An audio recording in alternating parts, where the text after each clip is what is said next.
नामांकन के पहले दिन 2 अप्रैल को 28 लोकसभा खीरी से पूरी सादगी के साथ नामांकन करने वाले भाजपा के अजय मिश्र टैनी ने आज बड़े भव्यता के साथ अपना नामांकन दाखिल किया। नामांकन से पहले भाजपा कार्यालय पर एक सभा का आयोजन हमारे प्रधानमंत्री जी ने उस समय में भी ये कहा था कि हमको पूरे समर्पण भाव से अपने राष्ट्र के निर्माण के काम में जुटना है और जो इस समय समस्याएं और चुनौतियां हैं उनका सफलतापूर्वक सामना करते हुए 5 साल में परिणाम के बाद मार्गों पर पूरे जोशो खरोश के साथ जुलूस निकालने के बाद नामांकन किया गया।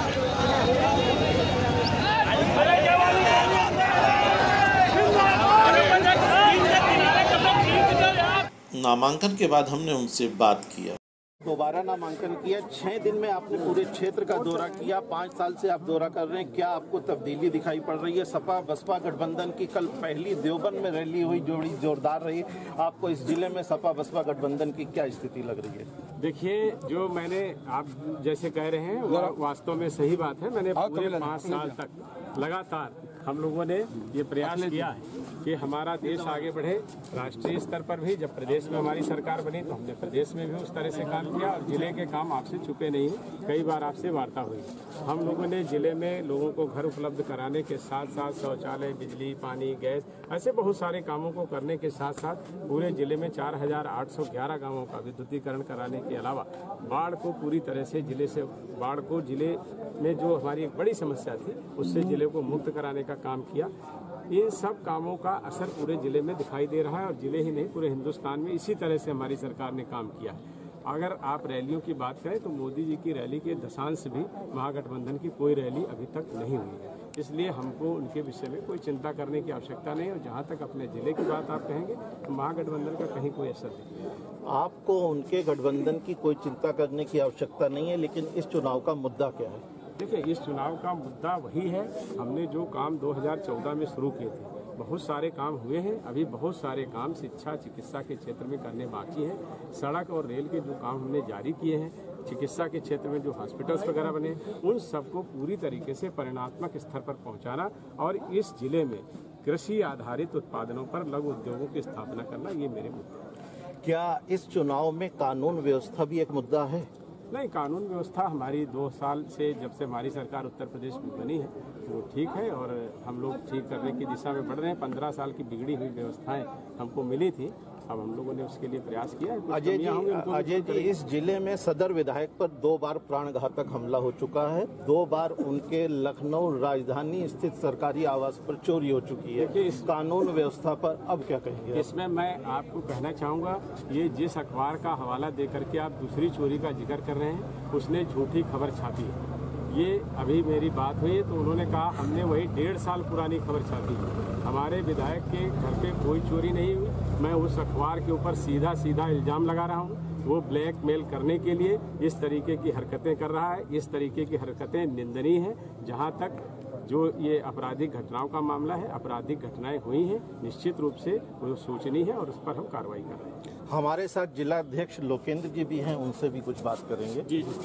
लोकेंद्र जी, आपके ऊपर इस जिले की दोनों सीटों की चुनौती है। सबसे बड़ी चुनौती इन दोनों सीटों में आप कौन सी समझते हैं? 100% दोनों लोकसभा क्षेत्र में हम जीतने वाले हैं। क्यों जीतने वाले? हम उन लोगों के खिलाफ लड़ने जा रहे हैं जिन्होंने इस देशद्रोह खत्म करने की बात की है, जिन्होंने अफसा खत्म करने की बात की है, जिन्होंने पाकिस्तान बॉर्डर से सेनाएं हटाने की बात की है। भारतीय जनता पार्टी का एक कार्यकर्ता सत्ता के लिए नहीं, भारत माता की जय के लिए काम करने वाला कार्यकर्ता है और भारत माता की जय के लिए चौराहे पर खड़े होकर के शहीद होने की कुब्बत रखता है।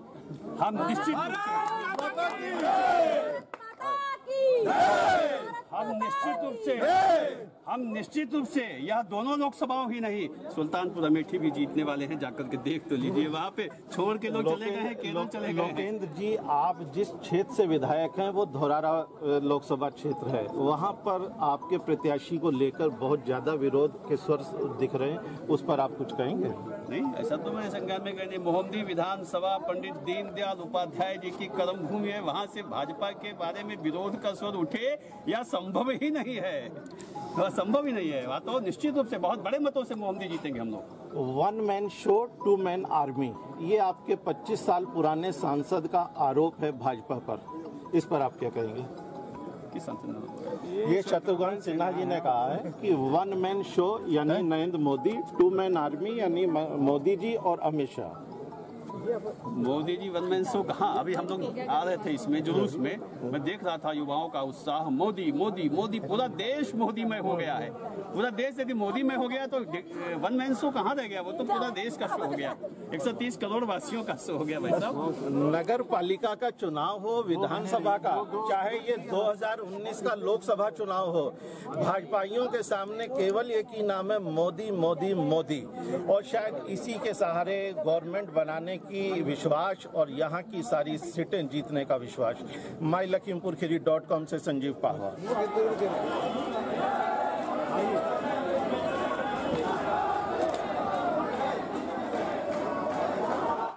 दोस्तों सब्सक्राइब करिए हमारे चैनल माई लखीमपुर को and press the bell icon to receive the latest videos.